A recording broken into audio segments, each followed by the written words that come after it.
এক কাম করি, আমি তো রান্না জানি, ওই মৌসুমে একটা দোকান খালি হইব, 3 ভাই মিলে একটা রেস্টুরেন্ট দিয়ে দিই। নাম কিন্তু দিমু 3 ভাই রেস্টুরেন্ট। হ্যাঁ হ্যাঁ, সুন্দর হ্যালো গাইস, স্টেট ফরওয়ার্ড কথা কম। স্টেট ফরওয়ার্ড কি বেটা? সাবুকা ডাইরেক্ট। ঠিক আছে, চল খাওয়া শেষ করে দিই। কি ব্যাপার, তোমরা হঠাৎ করে মিটিং এ ডাকলা?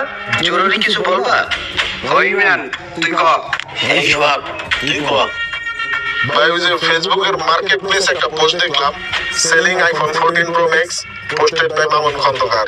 আপনি নাকি 15 প্রো ম্যাক্স নেবেন? এক কাম করেন, 14 প্রো ম্যাক্সটা আমার দিয়ে দিন, আমি রেখে দেবো না, ঠিক আছে? ভালো আছে লইলা। ওই বেটা আসল কথা কও। তুই কো, মোবাইলের কথা আমি কইছি, তুই আসল কথা কো। হ্যাঁ শুনো, তুমি আমাকে 3 জনের অসহায়ত্বের সুযোগ লয়া আমগরে কিন্তু সেইভাবে ব্যবহার করতেছো। এটা আমরা এতদিন বুঝি নাই, এখন বুঝছি। ঠিক আছে বা, এই কারণে তোমার এই রেস্টুরেন্টে আমরা লাস্টিং করবো না। আমরা এখন আমাকে নিজেকে পথ পাইছি।